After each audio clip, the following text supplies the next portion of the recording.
Okay, so if you guys want to at all just refresh this.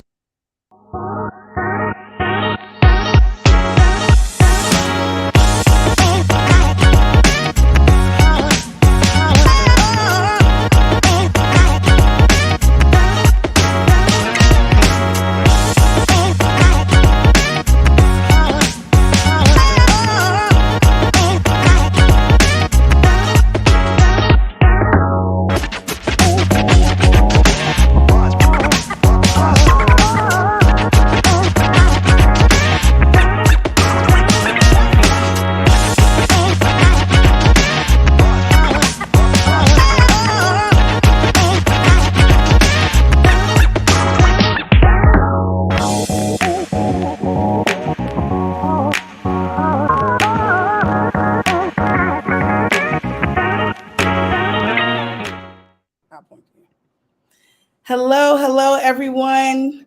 I hope you guys are joining me here live on Instagram as well as Facebook.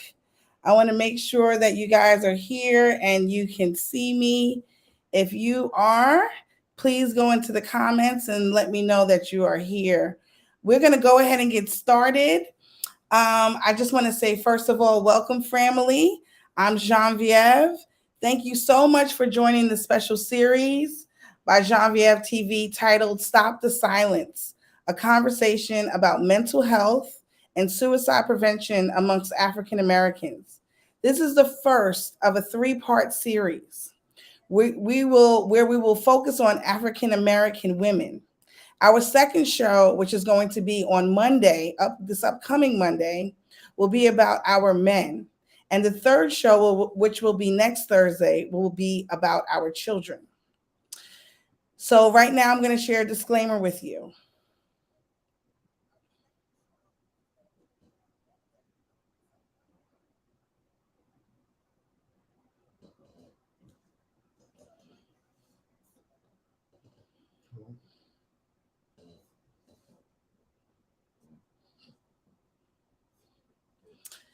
Thank you, everyone. And I will just reiterate, if you or someone you know is experiencing suicidal thoughts or a crisis, please reach out immediately to the Suicide Prevention Lifeline at 1-800-273-8255 or text home to the crisis text line at 741-741. These services are free and confidential.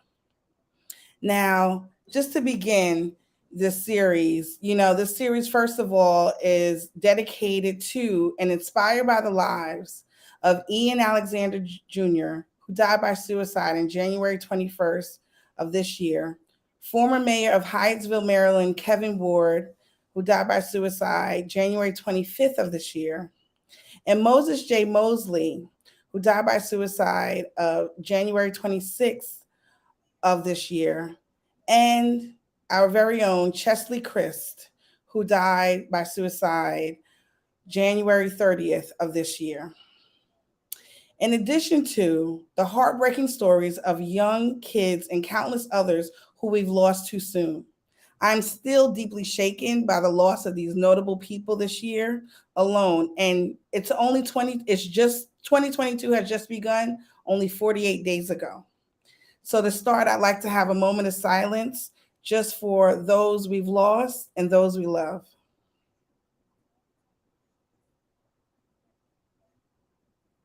Thank you.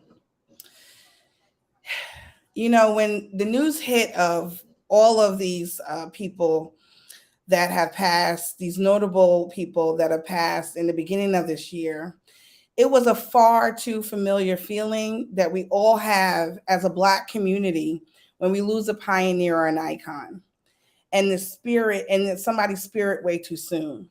It's the same shared gut punch that was felt when we lost Michael Jackson, Prince, Whitney, DMX, Nipsey, George Floyd, Kobe and Gigi Bryant, Breonna Taylor, Chadwick Boseman, and so many others. But this gut punch hit different. See, this gut punch was a bit harder and a bit deeper. It left us feeling lost for words because these deaths were self-inflicted and meticulously planned by the deceased. Our sister, our brother, or our child had taken their own life. Simultaneously, we as a community thought, what happened? What did we miss? Where did we go wrong? What could we have done to help or prevent this? While we all collectively continue to brace ourselves for the next shocking post on our timeline. When Chesley Christ took her life, it was the moment when I saw myself and so many others reflected in all the posts of Chesley as the news spread that peaceful Sunday morning. She had made history as Miss USA. She was a lawyer who worked closely with leaders in the criminal reform system. She was a model and TV host, and she was absolutely gorgeous in every way, and the epitome of what we would call Black girl magic. She had accomplished so much by the age of 30. She had become what many of us aspire to be like. In all intents purposes of the word, she was winning. At least that's what we thought. Her last post on IG reading, "May this day bring you rest and peace." Here's a quick clip about Chesley Christ. Former 2019 Miss USA winner, attorney, and entertainment correspondent Chesley Christ died by suicide. Sorry, 1 second. Get it ready to go, it's game time. This is how we'll remember our friend. Style must have you on trend. Chesley at her very brightest. I've got great aim, man. Always happy, always vivacious, which is why we are so heartbroken as today the world joins us in mourning. We have some sad news to share with you. Former Miss USA Chesley Christ died yesterday. Our former colleague Nate Burleson led the tributes on CBS Mornings. She was like a sister to me. I know. We worked together at Extra. I know. My heart goes out to her family. Hoda and Savannah spoke on the Today Show. We both had a chance to be interviewed by her. She's too beautiful. I can't talk to know. her. No, I'm looking at her. Stop it. Sunglasses. Stop it. You guys are so nice. What a lovely human being. Oh, she was. She was like sunshine. Authorities believe Chesley took her own life, jumping from her New York City apartment building Sunday. Her final Instagram post, this beautiful picture, posted just hours earlier with this haunting message: "May this day bring you rest and peace." A track and field superstar in college, Chesley earned her Master's of Business Administration and her law degree at the same time from Wake Forest. But the world first met her when she won Miss USA in 2019. She enjoyed her crowning moment on stage, and then she joined our team. Hey Extra, it's me, Chesley Christ, Miss USA. Welcome to Atlanta and the Miss Universe pageant. She was our correspondent and contestant at the event just a few months later. It sounds so cliche when they say, everyone already is a winner, but they really are. She tackled every assignment from set visits. Hey Billy, Extra is on the set of Empire for the final season, and I'm here with Taraji. And training with the guys on Chicago Fire. This thing is heavy. How much does this weigh?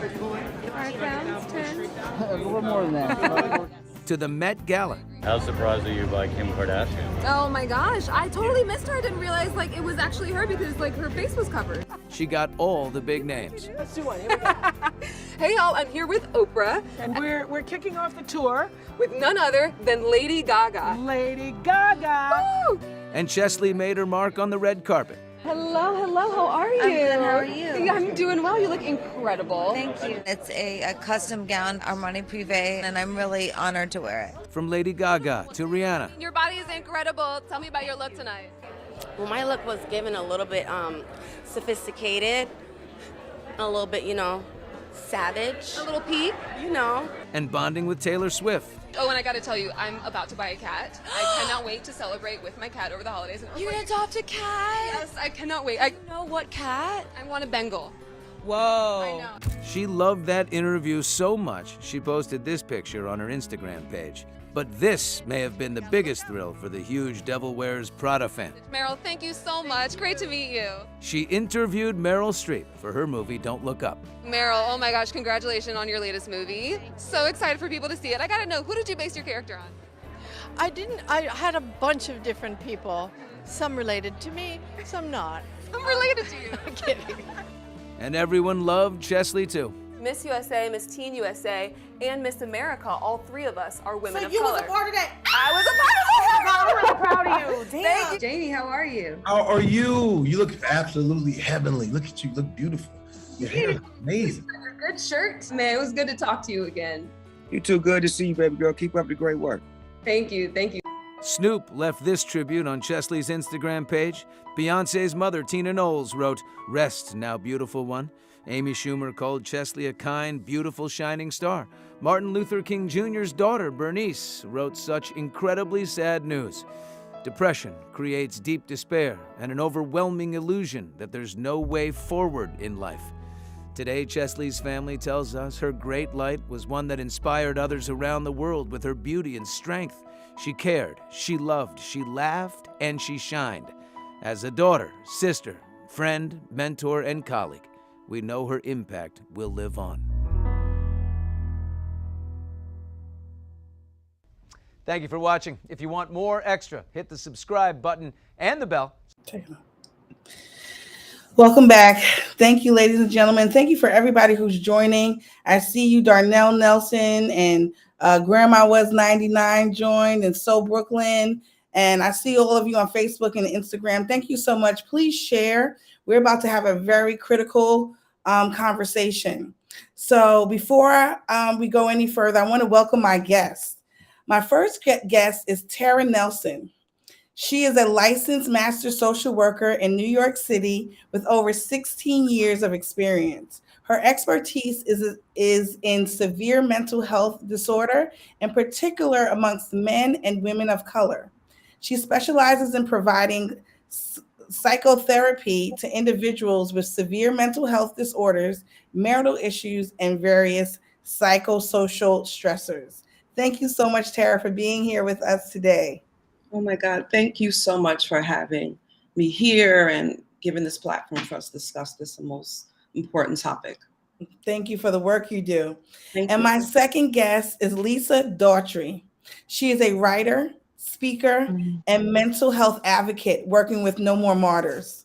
No More Martyrs is a mental health awareness campaign committed to building a community of support for Black women and mental health concerns. She is a strong leader and pioneer in this community.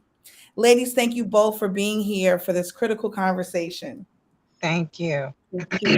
Before we get started, let's state some facts about suicide and also in the African American community in particular. So let's just talk about definitions, because again, there are times where you think you know what it is and differentiate between language, but Lisa, we had a conversation of how important language is, right?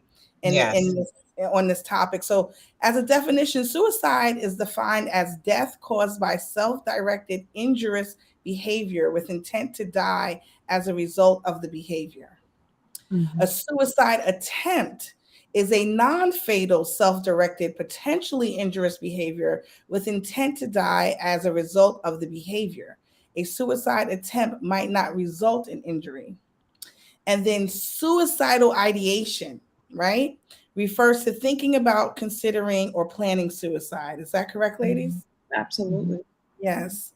So I'm going to just jump right into the questions, because you ladies have the knowledge, you have the experience, and you have been in the trenches of this cause that has really been brought to the forefront so quickly in this year. So I'm here to learn from you as well as our other viewers. And I thank you all. I see you still coming in and joining the conversation.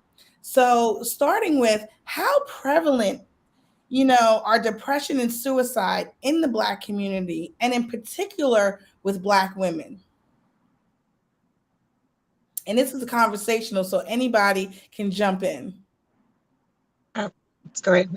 Tara, I'll let you start. So it's very prevalent.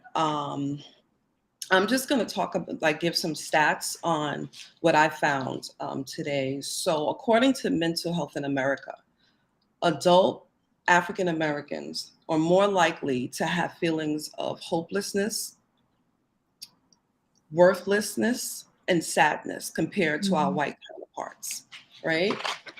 And according to Psych Central, Black people, we make up less than 13%. That's less than 13% of the US, the total population in the United States. But we account for almost 20% of those navigating depression. That's major, right? Wow. Major.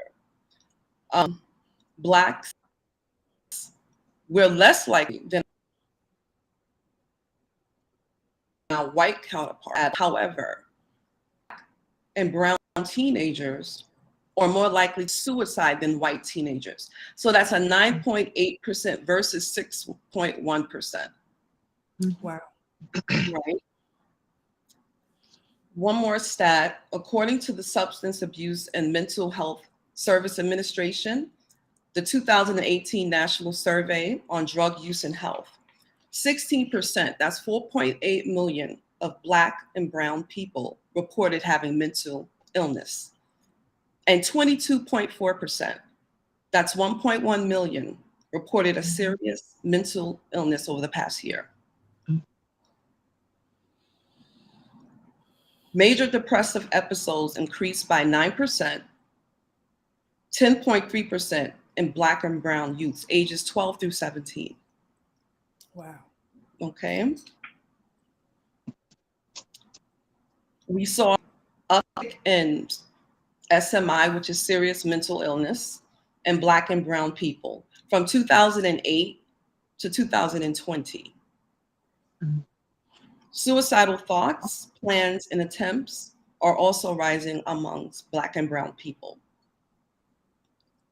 So we have, while we're still lower than the overall US population aged 18 through 25, 9.5%, that's 439,000 of Black and brown people from ages 18 to 25 had serious thoughts of suicide in 2018 through 2021, compared to 6%, that's 277,000 in 2008. This topic is so very important in our community. We see since the pandemic, it's been an uptick in domestic violence. There's been an uptick in suicidal ideations, attempts, and actual loss of lives. So this is so important, so very important. And I'm so grateful that we're doing this talk tonight. Thank you. So Lisa, what and hearing these statistics and just hearing the disproportionate rate between African Americans and other races, why? What's going on with our African American community and particularly our women? Because you work with No More Martyrs, and No More Martyrs is actually focused on African American women, correct? Right. Yeah, and I'm the board of director for them, and then I have my own organization which I do overview on all as far as the Afro American community. However, what Dr. Nelson provided you was an overview. However, if we broke it down a little bit more, I believe.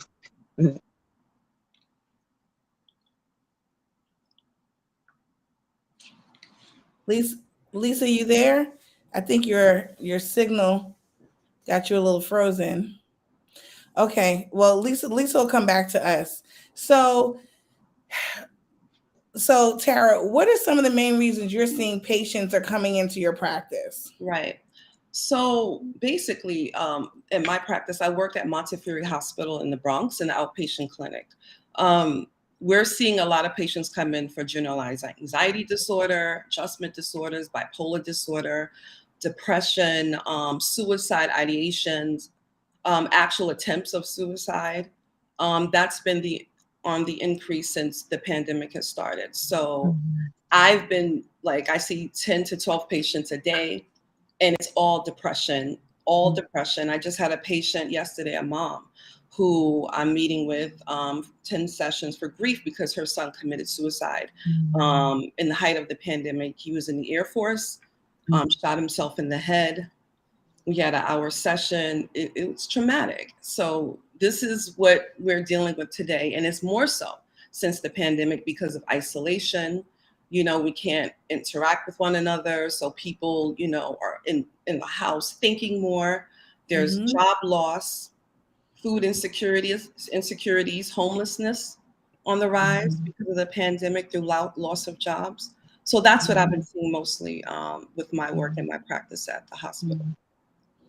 And Lisa, and how about you? What are you seeing are some of the reasons that is causing mental health in our community, mental health issues I mean, and suicide? Once again, the pandemic, and then people are being affected by unemployment. I mean, I dealt with it. I mean, and then you're raising kids. Sometimes it's either a single parent home or it's a dual parent home. I mean, economically, people have been suffering, and then your children, as far as like the social, not having that type of social engagement with their peers, you know, so the family can be overwhelmed. I mean, the husband, the wife. I mean, COVID. If anybody has had COVID, I mean, I had a loved one who had COVID, and literally that was a stressing point because this person had been a cancer survivor. So it's just like so much as far as dealing demographically, dealing with pandemic. If you suffered from COVID, I mean, that could be depressing.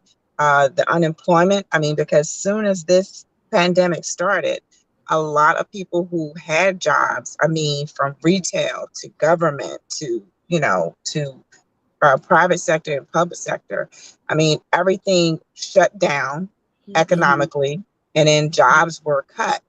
So when you're trying to take care of a household, whether it's yourself or your child or family, that takes a toll on you. That really takes a toll. Yeah.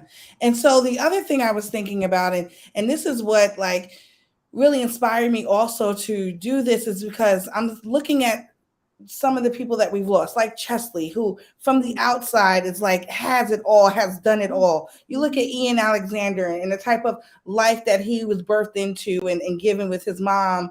And even the mayor, you know what I mean, of Hyattsville, Maryland. You look from the outside, and then I say, well, if some of the people that we kind of aspire to be like, or we deem successful, right? We deem successful or of having it all, if they're dealing with some of these stressors to the point where they think that suicide is the only way out, what are some of our everyday folk who are dealing with the stressors of life, you know, of really dealing with inside of them, that don't have access to some of the avenues that these other people have? And then on top of that, as a community, as an African-American community, you know, during the pandemic, of course, you're dealing with the job loss and everything, but you're also dealing with the resurgence of racial, you know, issues. Racism. And then the Black Lives Matter movement and George Floyd and Breonna Taylor. And so people are getting angry.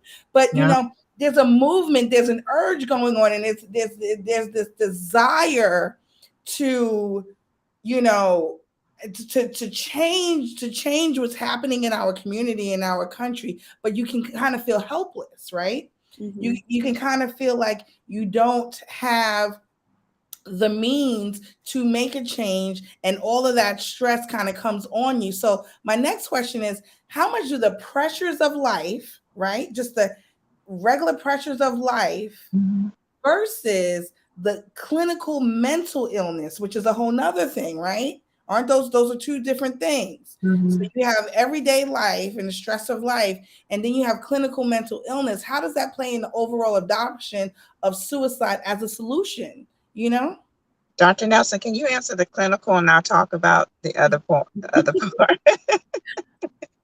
Well, I'm not a doctor yet. Oh, okay, but you're there, baby. You're there, baby. You're there. Becoming. I'm right around the corner from there. Right. Yes. Right. So, Definitely mental illness plays a part in someone committing suicide, because if you have someone who suffers with major depressive disorder, bipolar disorder, schizophrenic disorder, schizoaffective disorder, that's a risk factor that leads one to commit suicide. You have history of substance abuse. You have history of suicide attempts in the family. So that does play a role. Those are risk factors. And I was going to get into that. I think there was a question that you're going to ask about, like, what are the key indicators of suicide? So mental health, substance disorders, genetic history of it, prior attempts, or even knowing someone who've attempted and you missing that person and longing for that person would lead you into depression and make you want to have suicide ideation to attempt. So yes, definitely mental illness is a risk factor, which leads to that if you don't have the support systems in place. And most importantly, if you don't trust the mental health providers, because there's not a lot of us, particularly Black men that are providers. It's mostly Black women that are social workers, psychologists and so forth. So that's definitely getting to the heart of it, of having someone that can relate to you, that looks like you, that knows your history, because we are connected as people of color. So that plays a part also. If you don't have that support system, if you don't trust the mental health system, which Black people do not trust, and that's why we have vaccinated, unvaccinated, because Tuskegee, the list goes on and on. Yep. I would say this. I mean, I know Christy, Kevin Ford, Ian Alexander, those are basically looked at as high profile. However, to me, I see them just as you and I, who deal with struggles. All of us have had some type of level of struggle. And what people need to understand, that it doesn't matter demographically, economically, everyone has had to have some struggle or level of depression in their lifetime. And either we either had a good support team or AKA tribe, or we probably had dialogue where we can open and talk about it. But like I said to you, language matters. And sometimes when people hear you talk negatively about people dealing with mental health or being depressed, and the way they make a statement about it can make a person shut down and not want to disclose, hey, I'm not having a great day. I've been spiraling down every day. It seems like up and down, up and down. And that's why I said language matters. And especially now, I wish people would stop stop shaming people dealing with depression. I mean, dealing with mental health. There's nothing wrong with having those problems. Everybody has something they're dealing with. Right. But I just don't like when people start, shaming them, because you're silencing someone who really needs help. And they're not going to talk now because they hear your derogatory or negative statements coming out your mouth. And so they're like, you know what? I can't, because somebody's going to make fun of me, or somebody's going to make me think I'm crazy. They feel judged. Exactly. And I'm like, I wish people, and that's what I said, language matters. It really matters, especially now. I mean, because all of us have had, we were shut down for months. So every one of us has had to deal with some type of being closed in, not able to go out. I mean, like now, everybody's in a frenzy to go out. For me, I'm like, until we can get this thing leveled off, I'm going to take precautions. But I noticed how everybody had their moments. You were struggling. Because you didn't have your outside. You couldn't do this. You couldn't do that. Right. Yeah. I just wanted.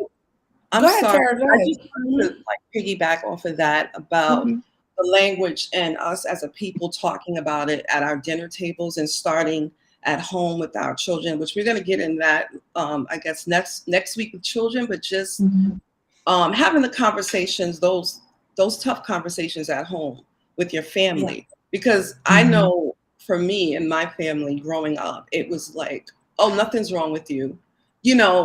lay down, you know, go to church, leave it on the altar, pray on it. That's it. And it's kind of like it's stigma. Like, no, something's wrong. I feel sad. Why am I crying all the time? Why am I feeling this way? Why am I feeling hopeless? Like, we need to start as a people having these real candid conversations with each other and check in on each other. Yes. I have a lot of Black male friends, a lot. And I talk to them candidly about, are you okay? It's okay to see therapy. That doesn't mean you're weak. That means you're strong. It's okay to say, I need help. It's really, really okay to say that and speak it. Yeah, absolutely. I mean, I completely agree with you in what you were talking about, you know, in your families and families actually getting involved and saying it's okay. Because traditionally in the African American community, you know, it's almost shunned upon for you to seek, you know, outside therapy or to, you know, go and say, I need help. Or, you know, we have this concept of, as African Americans, that we just have to grin and bear it, right? We have to bear down and bear the brunt.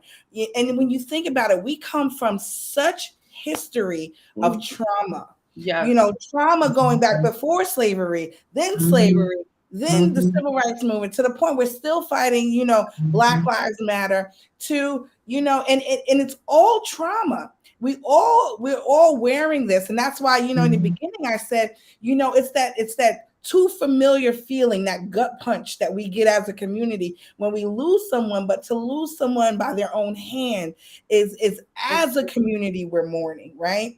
Because it's like, what could we have done? And like you're saying, open up the conversation. And that's what we're doing. So what are some of those key indicators that suggest a person is either decided or is on the track of deciding that suicide is an answer to their problems? Because as we see, there are, like you said, certain people that we're sad and you're depressed and you become recluse, or as Chesley's mom said, she was a high functioning depressive, where, you know, one of her anchors from Extra said she was always on.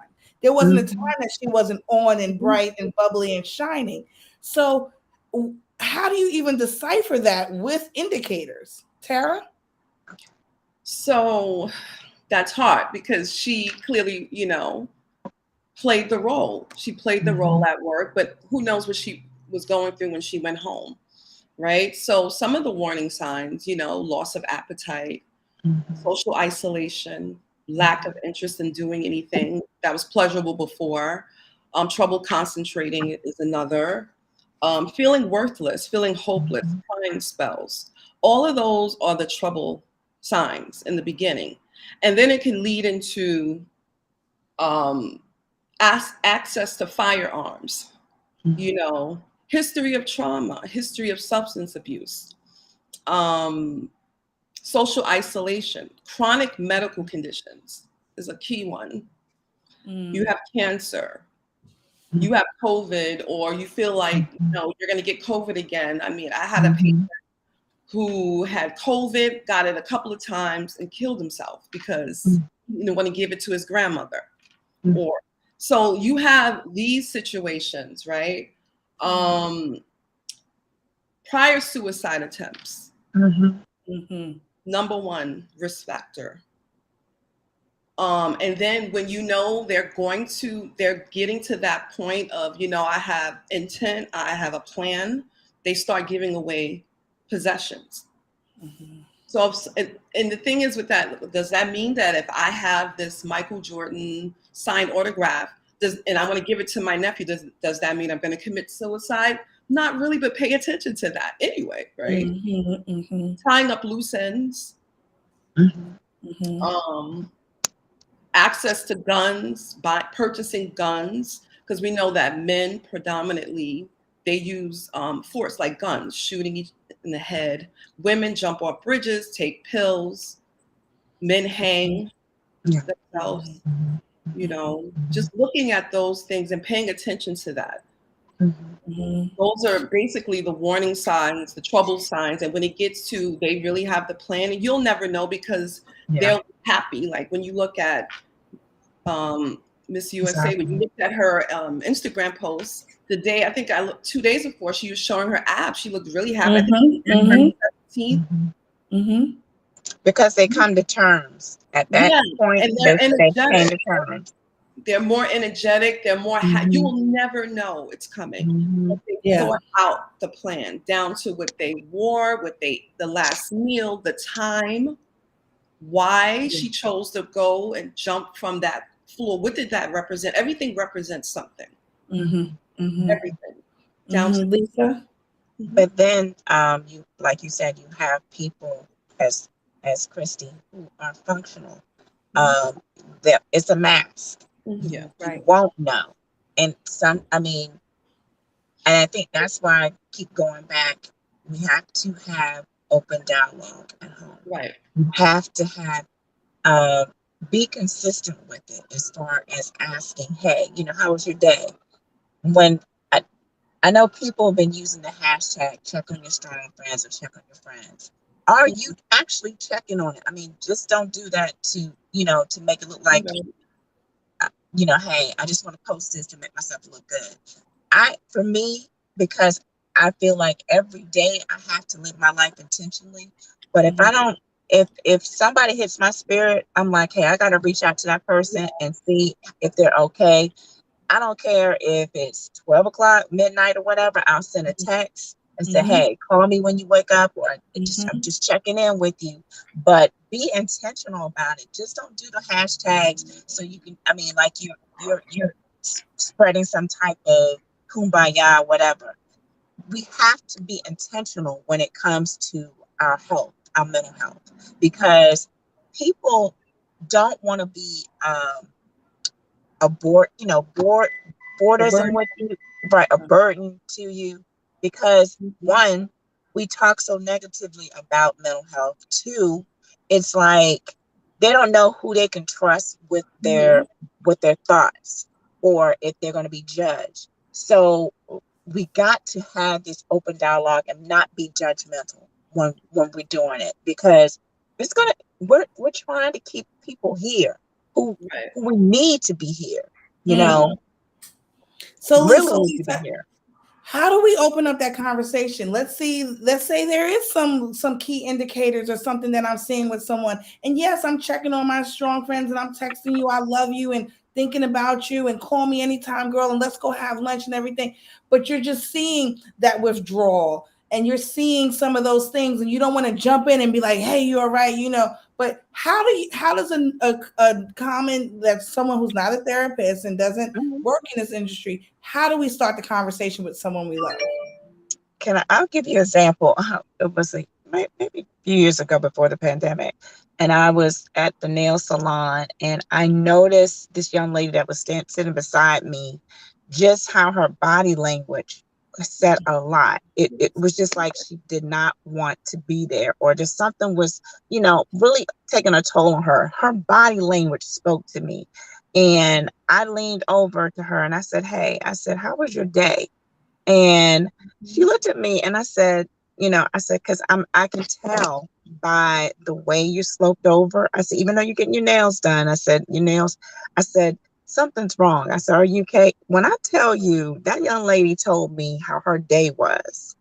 And she was like, I didn't know you noticed. I said, not everybody's going to notice, but intentionally, I could see it. I was like, something's wrong. And I said, I don't want her to leave here still feeling the same way she is. And it was job related, but the way it made her feel, you could tell her whole body language was speaking, hey, I need to take, somebody to listen to me. And when she got it off her chest, and I told her, just got a little bit to tell her how I noticed it.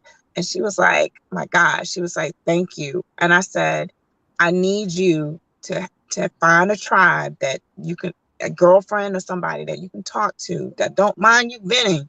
I said, or if not, go to a therapist. I said, but when you have these, don't let it you don't want to let the rabbit hole get deeper and deeper and deeper and deeper until finally somebody's going to be like, I didn't know she was going through this, And that's why I know people talk about church. You can go to church and you can have a therapist at the same time. God does not mind. But That's a fact. That is a fact. it's okay. It's okay. And I have had a therapist way over 13 years. I mean, my first time going to a therapist was family wise, because I have a dysfunctional family, being honest. And then just making sure that I was dealing with work and then dealing with dysfunctional family, siblings, just being transparent, because it really was taking a toll on me. And I had to learn to set boundaries. Yeah.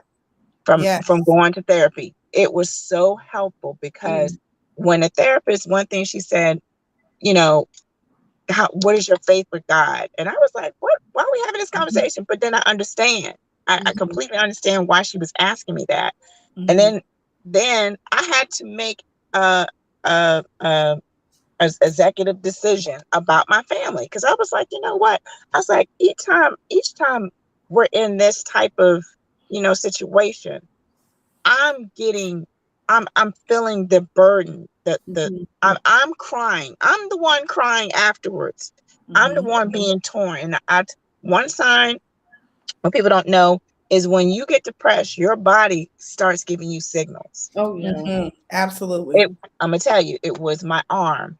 And what I wasn't gonna do is have a heart attack off all that stress. And with my son, my son, it'll be 10 years this year. He died by suicide. He was having stomach problems to the part where he had a little bit of bleeding. But when your body starts to basically take its toll, your body is telling you, hey, you were dealing with this mentally, but now it's physically affecting me. So you need to take care of yourself. And I always, even for women, I mean, because this is this discussion about women, we are so into this superwoman syndrome where we have on our cape and let me tell you, I had to come to realization for myself, Lisa, you got to take a day.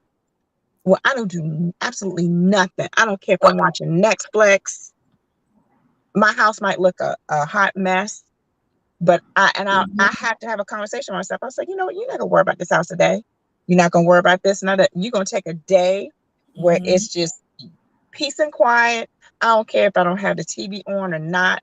I'm just going to sit here and relax and let my mind just go. And we're gonna have to learn to let go of stuff. Stop holding on to relationships. Some people, baggage. Honey. Yes. Jobs too. Yes. Go. You got to have a life where it's work, life, and balance. If I had someone executive tell me, know your worth, but at the same time, understand if you're in a work environment where it's taking a toll on you mentally, where you don't like waking up, going now, even if we're working remotely, or even if we're going in the office where you don't like going into work, change that. Not saying, hey, leave it immediately, but take action to move forward, to go on to the next job.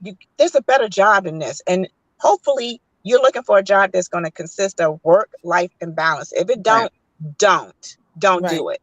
Right. Absolutely. Your mental health is so important, even at work. Right. Absolutely. Tara? Yes. Self-care, so very important. What I do, I have patients that ask me, Tara, how do you do this? How do you listen to our problems every day?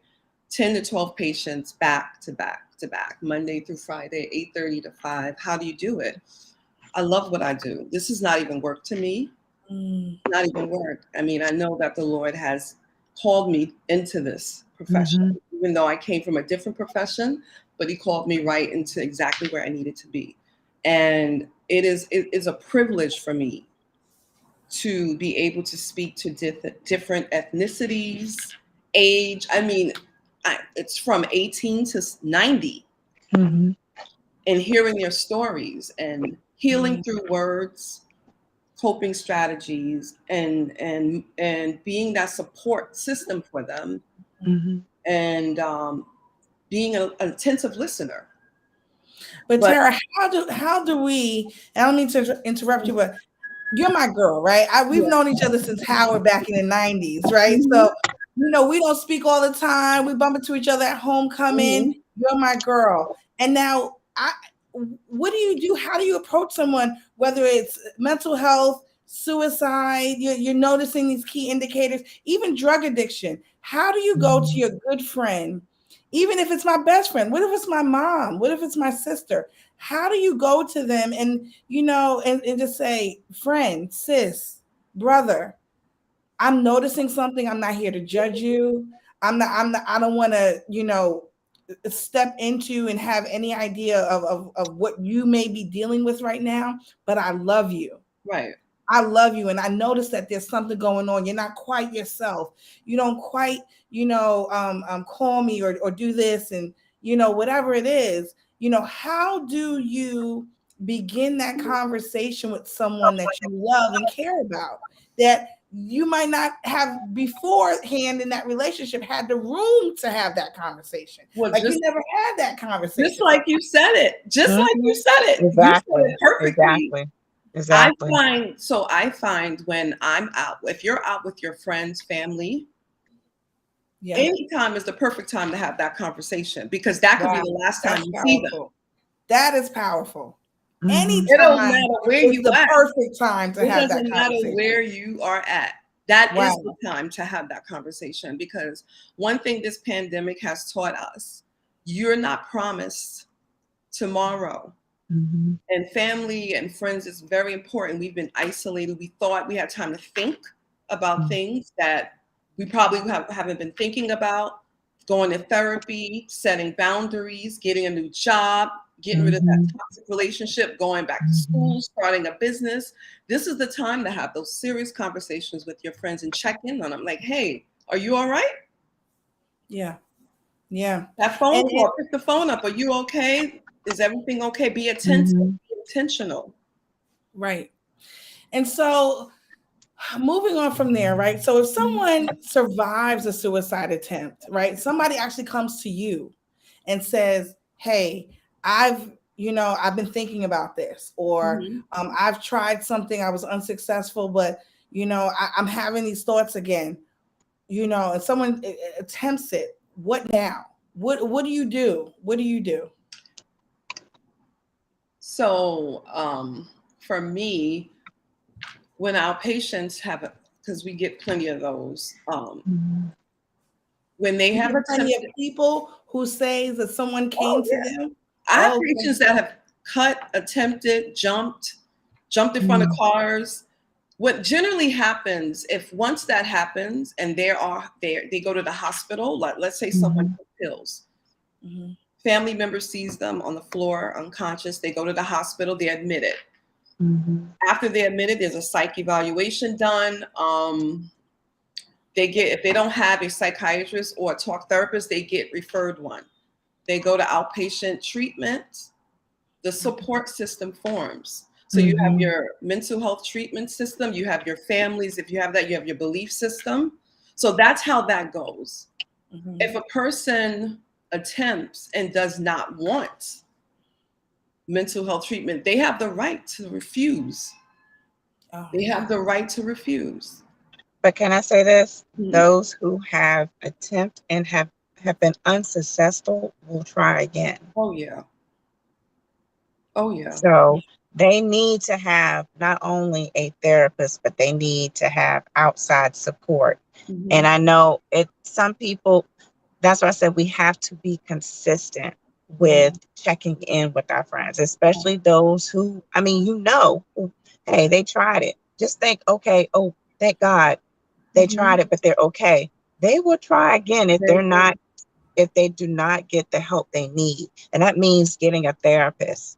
And even if you got a therapist and you don't like the therapist or something, whatever, please seek and find another therapist. But also make sure you have a great support system outside of that therapist. That is so, you hit the nail on the head by saying you need to have a therapist, but seek outside community and resources. And it brings me to something that I used to do. I was single, I wasn't married yet, I didn't having kids yet, and I was living alone. And then I just, girlfriends always like, yeah, girl, I'm gonna catch up with you. Let's do lunch, and we don't do it. So I started doing this thing called a sister circle at my house. And I literally just invited people over. I said, you can bring somebody if you want. It was very small. It started out with like 5 people, and it grew a little bit. I think the most we may have had is about 9. But I I would print out like Phenomenal Woman, and I would make everybody go around and read a portion of that. And I thought that literally from the first one, I said, oh, this is probably about an hour and a half or something, just snack. It's like a girlfriend check-in. Do you know people would stay for 4 and 5 and 6 hours just sharing, sharing and crying and saying, thank you for doing this. And women were connecting with other women. And literally during the pandemic, I had some of those same women come back and say, hey, we got to start this up. Even if it's on Zoom again, can you please start the sister circle again? Because we need community. Yes. We as women need community. We're dealing with a lot of issues that are pertain just to women, especially if you're a mom or wife or anything like that. And and it's just I can't express enough how important the tribe is. I got one of my tribe members on here now on IG, and this is how it just keeps going, is that you're taking care of each other by just checking in, right? That's all it takes. And having the conversation.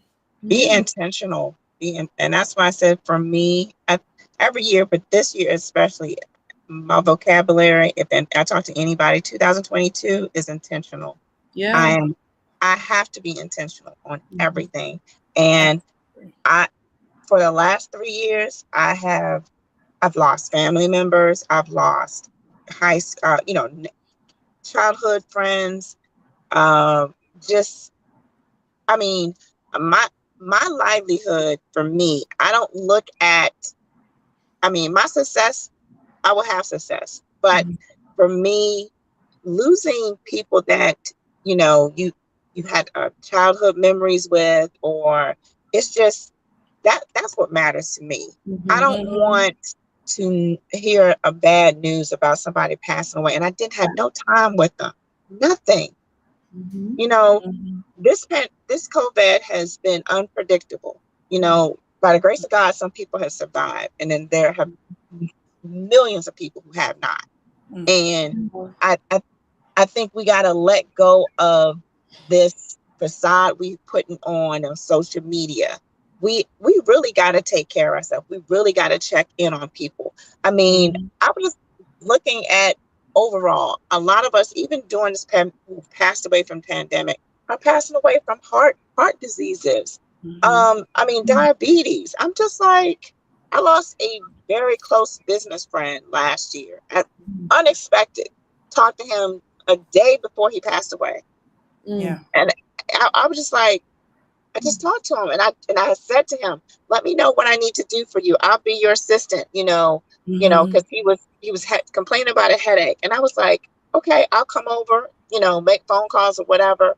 And then to find out he passed away, he had a heart attack, it just blew me. And I'm like, we can't just sit back and be like, okay, I'll check on that person in a few weeks. Pick up the phone, text that person. Yeah. Don't think about it, and then weeks or months later, and then the next thing you know, this person is gone. Yeah. Mentally or physically, we're being taken from the earth. Let's be intentional about caring for each other. Let's not be, this facade of saying this. Let's be intentional. Seriously, our children need us. Our grandparents, our cousins, uncles, family, friends, we all need each other, especially these times. Yeah. So real quick, Tara, and I'm gonna come right to you in 1 second. But Lisa, what you were saying right now is just hitting me, and I want you to kind of reflect a little bit about, how your journey, right? You shared your journey with us and losing your son. Yeah. And if someone dies by suicide, where do you begin to pick up the pieces? I want you to talk a little bit about kind of like your journey after losing your son. Like I said, 10 years. This year will be 10 years. I lost my son Memorial Weekend. He attended prom, and then he was 2 weeks from graduating from high school. And as they said, he was just so happy. And that's what people don't know. A person could be depressed, and the next minute, it's like, boom, they're happy, they're content because they made a decision. When it happened, I mean, my son hung himself, but my love for him never changed. I never shamed. I wasn't ashamed of it. I just knew he was finding out from his friends. He was like a big brother. So kids have depression, just like we have depression dealing with work, dealing with paying bills, trying to make sure we got the mortgage paid, the car note, whatever. That same intensity that we deal with on a daily basis, our kids have the same intense, emotions dealing with stuff. And my son was the big brother. His last days, he was putting people back together. He was, the big brother. He was making sure people were friends with each other, and just an overall good guy. I mean, just a wonderful kid. But he was dealing with his own. I'm a single parent, but at the same time, when his dad, and I'm just being transparent, just completely, his dad called, and it was business. But as I told him, I said, you need to give your son closure. He never gave him closure. He treated it like they were okay, and that made my son feel like, hey, I'm nobody to you. That, I think, as the elder said, trickled him to feel even not worthy. Yeah. You get it? And so when that happened, I went into action, not even giving myself, I've been grieving, but I went into action with his high school, because I'm going to tell you, at his vigil, they had it outside. And because it was so many kids that attended it, and then the community attended. But when I tell you, I think I put on social media, I said, before I leave the vigil, I'm going to hug whoever needs a hug. I think I literally hugged the whole student body, because we went from sunset to dark outside, and I was still hugging kids. Wow. And when I was hugging these kids, they were pouring their heart out to me. And I was like, something's got to be done, because it just wasn't him. It was all these kids dealing with stuff. And it was like, for them, this was a time for them to tell me, person who just lost somebody, what they were dealing with.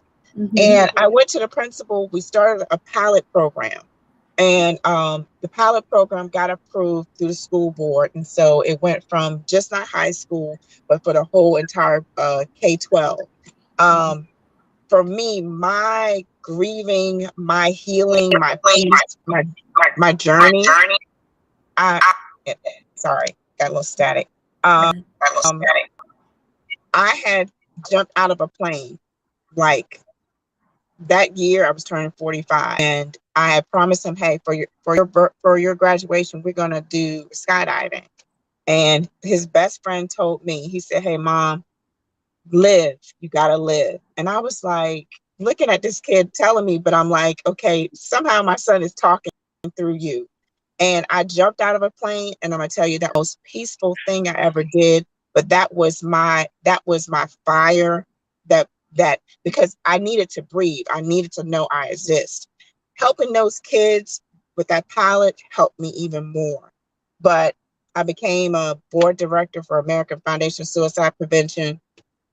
I didn't feel like they were doing enough for Afro-American community. And that's why I just was like, okay, I need to branch out and make sure my people, because we are still living in this world where it feels like we're not affected by suicide. We're not affected by mental health. Yes, we are. But we need to have that open dialogue with each other. We need to stop this facade of, oh, I'm okay, because I've had men come to me, because I've done men workshops, and they're like, I appreciate you, sister, because you've had a workshop for us, just men only, where we can sit here and talk about it.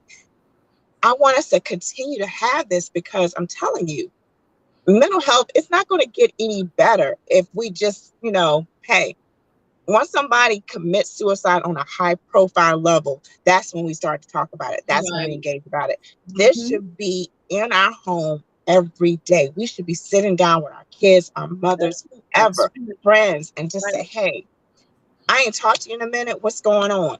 And not be judgmental. Just listen. Listen to what they're saying.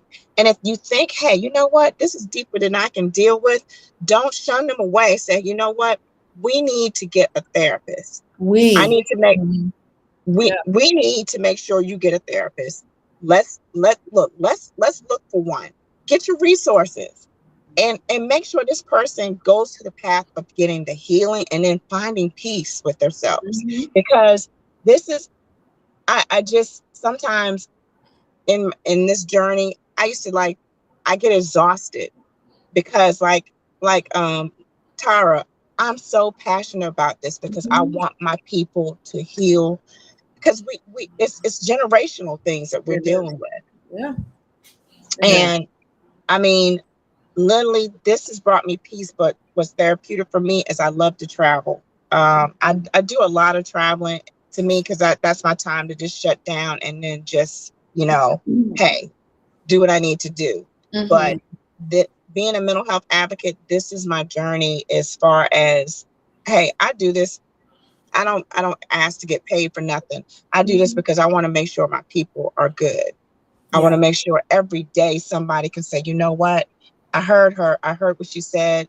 I need to make sure I go sit down with a therapist. Oh, I need to go check on my friend because you know what? Something been bothering me about what they said.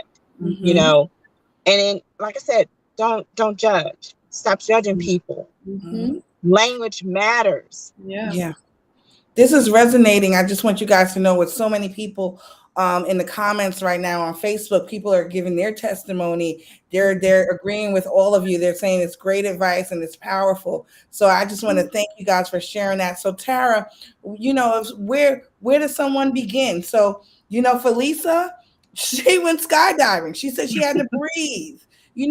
Seriously, where do you begin? Because I know, for one thing, in one of my online programs, Authentic You, I talk about this feeling of being numb that we go through, where we are just numb to the stressors in life, and we're numb to just our rat race and routine, and we just push things down and we put on this face, and we put our best self forward. And with social media and constantly comparing ourselves to people in social media, they have and we don't. They've accomplished and we haven't, and they look at, it even is becoming a joke with these filters. You can't even look at yourself without judging yourself, right?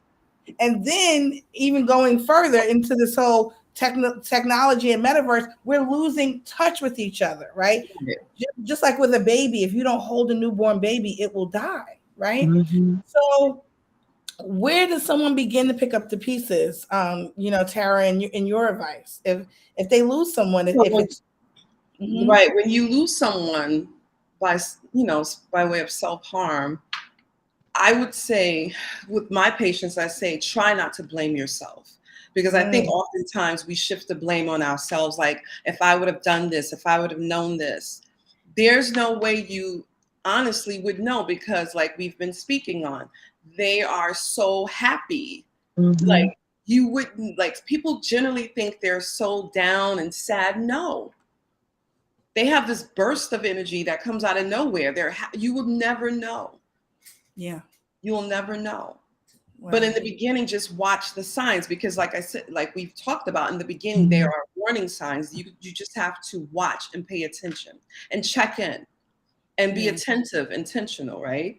So to pick up the pieces, one, don't blame yourself. Be gentle with yourself. Support group, you seek therapy. Seek therapy, belief system, whatever your belief systems are, reach out to that, your support system, therapy.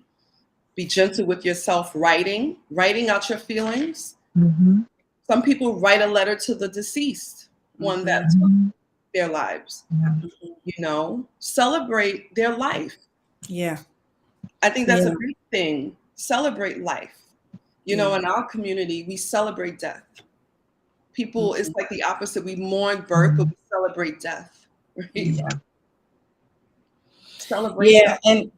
And Lisa, you and I were talking the other day about, even as a person who is an emotional person, like an empath in a way, you feel other people's energy. And I'm sure, Tara, I mean, you're like 10 patients a day. Yeah. There's no way, being a person who has the heart for this, and you too, Lisa, who has a heart for this, that it doesn't affect you. You don't absorb that energy. You don't for a time to time sit in your own bed and think like, my God, what this person must be going through and how can I help them? But you have to take that time to also release it off of you, right? You have to also take that time to kind of cleanse yourself, to say, let me check in with me. And even some therapists need therapists as well to deal with. I have one. I'm grateful for mine. Oh yeah. Right. So I'm just, first of all, I'm going to wrap up in a minute, but I just want to thank you ladies so much. The comments that are coming in after this program, please share on your pages, but also go through the comments and feel free to reply back, and just encourage people as well. It's incredible. And I'll say to everybody who's joining, who will be watching the rewatch, I just put a post out there because it was on my heart when I saw so many pass in like a week.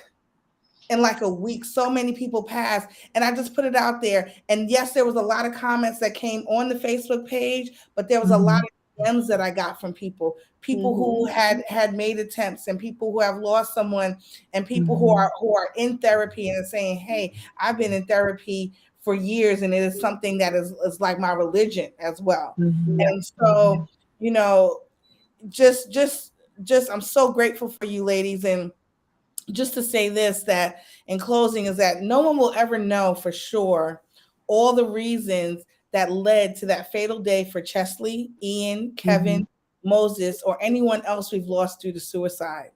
But what I do know is I fully intend to use my voice, platform, and network to shine a light on mental health, the increasing suicide rate in our communities, and available resources. Depression and suicide is not easily detected, as my panelists said. There's no obvious signs. There are no classic cases. Everyone is different, and every circumstance is unique. I'm grateful to the doctors, scholars, and programs that continue to be available 24/7. But we as a society, like we spoke about in this live here, we as a society must normalize the mental health crisis. We must normalize race relations, and we must normalize therapy for all trauma. All trauma. Therapy should become as common as a doctor's checkup or a bi-weekly salon visit for men, women, and children. As I grow on my own TV network, focused on real issues and iconic people through in-depth interviews and groundbreaking content, I am proud. I'm extremely proud and moved to be in my purpose and bringing light to what I pray will ultimately save lives before it's too late, if only just one. Ladies, it means my heart is elated. I've held back a few tears just being here because it means so much. Tomorrow actually is Chesley Chris Memorial. Her mom actually posted that tomorrow, North Carolina, is her memorial. They will be live streaming it, and she has it open to the public. So to even as a mother think, just like you, Lisa, to think of others and to have it open to the public for such a public figure as Miss USA shows already what you do, right? When you've lost someone, when you're picking up the pieces, you open your heart even greater. Right. Ladies and gentlemen, we are going to continue this conversation. Today is just the first of this 3-part series. On Monday, February 21st at 8 p.m. Eastern Standard Time, we are going to focus on mental health and suicide prevention amongst African American men. Our brothers need a place too. Our brothers hold so much in. Our brothers are taught not to cry, not to talk about it. Don't be soft, be strong. Our brothers are taught that their emotions should be pushed to the side, and their brute force and being a man is not showing your emotion and not showing that you have hardship. But my brothers need support too, and we as women are going to show up for them, and and our brothers are going to show up for our brothers. Just the way we sister circles, we need brother circles. Yes. So on Monday we're going to be talking with Purvis Taylor III. He is a award-winning speaker and life coach. He's an author, and he is just an amazing individual who is working diligently in this platform. And on Thursday, February 24th at 8 p.m. Eastern Standard Time, we're going to focus on mental health and suicide prevention amongst African American children. These numbers are staggering and shocking. And that was actually part of the reason why I wanted to focus on doing a 3-part series, because I didn't want anybody, women to have more than the men, and the children. Yes. So I just thank you guys so much for this. This has been an honor and a privilege. This will be the first of many conversations we will have about this. We will keep it going. Lisa, Tara, we are going to keep this conversation going. It is not going to be just because someone high profile passes, Right? Because it is necessary. I just want to, if I can, I wanted to give 2 resources for anyone that's. And I want you guys to also give, how can people get in touch with you and follow you and everything like that? So go ahead, Tara, excuse me. So if you're seeking therapy, I have 2 resources. One is therapyforblackgirls.com. So there you'll find a whole listing of Black women therapists, if that's your choice. And for Black men, there's therapyforblackmen.org. You know, if you prefer a Black man as a therapist. So those are 2 resources I just wanted to share. Okay, so I'm on Facebook, Lisa T. Daughtry, and then I'm on Instagram. Instagram, I have a Linktree link, which will have resources links for women of color and men of color. And then also some resourceful links as far as depression and children with depression. It's a list of things. So if you go to Instagram, _Phoenix Rising, and then underneath my profile, you'll see my link. Can you hear me? Yes, go ahead. Yeah. So and then I'll put it in this I guess on the Facebook on the comments. But yeah. And then No More Martyrs Women's, we have resources as well. So just basically, if you have any questions, please reach out. No More Martyrs is on Facebook as well.